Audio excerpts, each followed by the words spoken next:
I wish you a nice day. Please sit back and enjoy the content of today's video. In the previous 4 videos, we mentioned the first 30 factors and variables that are affecting our life, health, and happiness.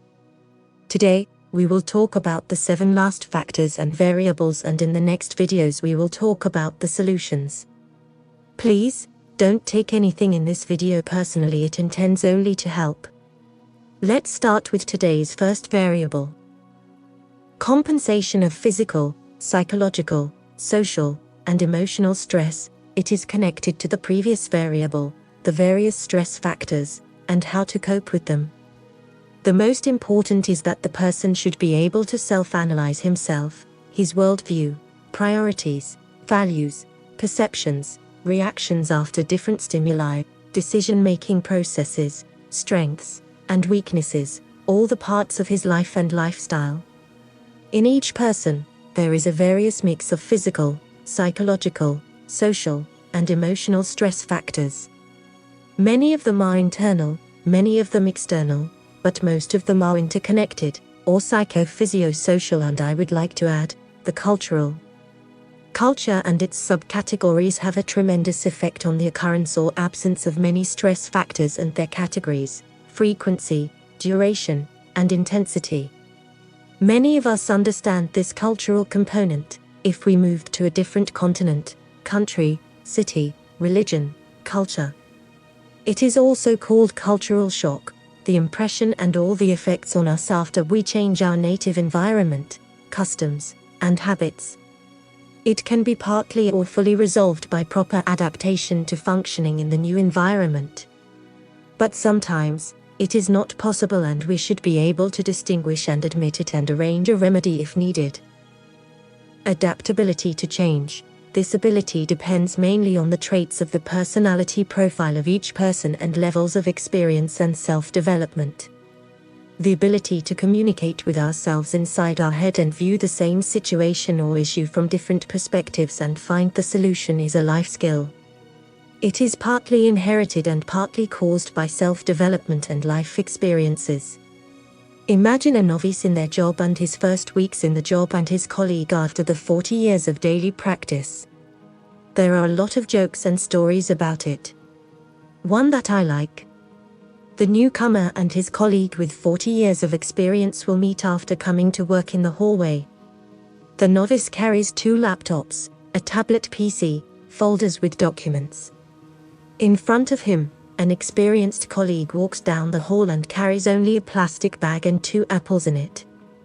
A young colleague speaks admiringly, enthusiastically to the more experienced. Is it? You have it all in your head after all the years, isn't it? No, I have it all in the S&S. Relaxation response procedures. We all know or should know that we can set or reset our overactivated neural and hormonal systems in the physical body and the psyche to relax. In today's stressful world, it is very needed to know why, when, and how we should do it to decrease our stress levels. We all can activate relaxing processes by many different relaxation procedures. For example, by massage, some electric impulses, deep breathing, the effect of sauna, cold and hot baths, meditation, massages, yoga, relaxation breathing, relaxation music, sounds of nature, monotonous sounds, positive affirmations, contact with the loved ones, petting the pets, animal-assisted therapy, contact with persons with therapeutic abilities, by naps, optimized sleeping, and lifestyle, slow walks, stay in the nature, and many others. Make no mistake, because these procedures are cheap, common, not popular, not modern, they are extremely effective if used correctly in a person's life. There is also the topic for the separate video. Natural therapy. Following on from the previous variable, natural therapy is so simple, but so needed, because we are still interconnected with Mother Nature, whether we feel, or admit it or not. It seems very uninteresting and primitive at the first sight, but many persons of today don't understand that by the simple staying and walking in the natural places, we very deeply relax. We become as balanced as the environment or nature we are in is. Mother Nature has her own speed and set of rules and laws, all are interconnected harmonically and balanced in between them. It is the place to live, to spend our spare time, to compensate for stress, to relax, for physical activity, to breath, to love, to live.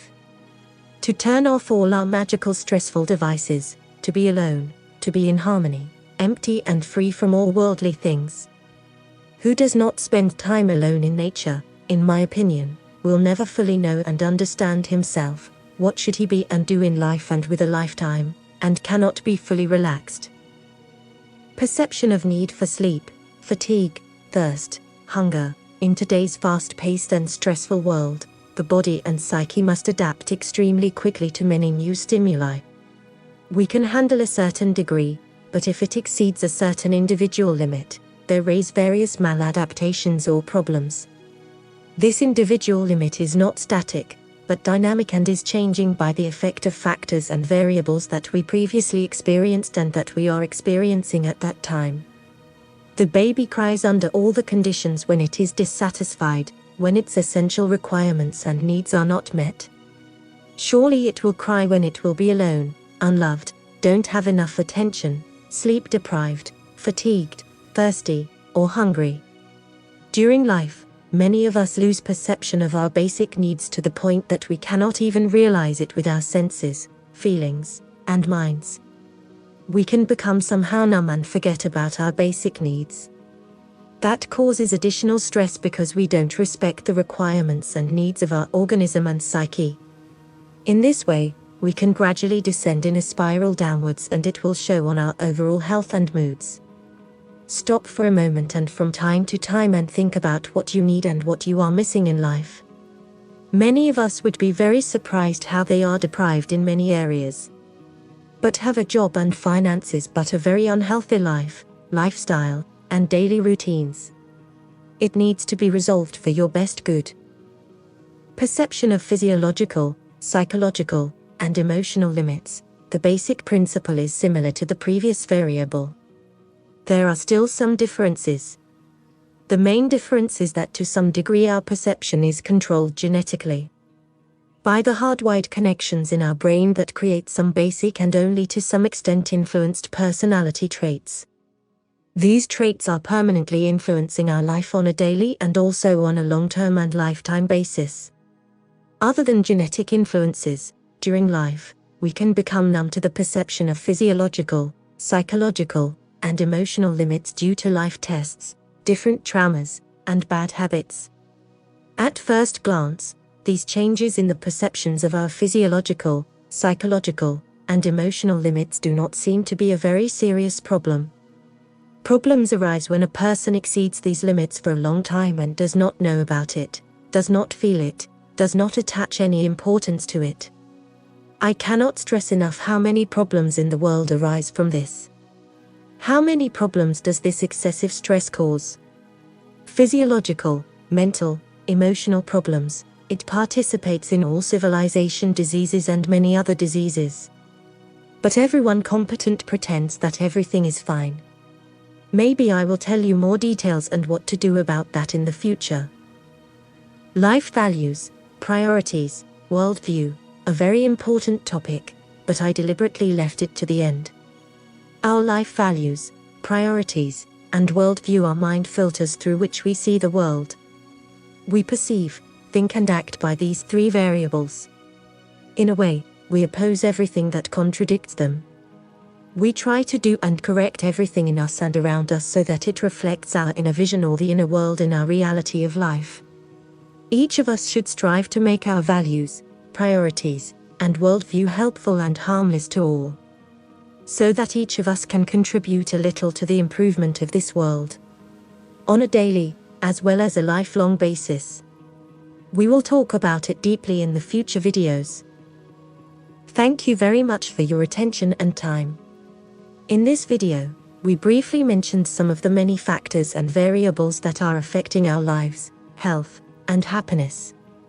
I will try to do my best in the next specialized videos about those factors and variables and solutions. There are so many important information and solutions, that all people should know more about so that they can optimize and better manage their life. If you find our video helpful or interesting, please like, comment, share, and subscribe. I will be very glad and motivated by your support for the next videos. Thank you so much for your time and attention. Have a nice and successful day.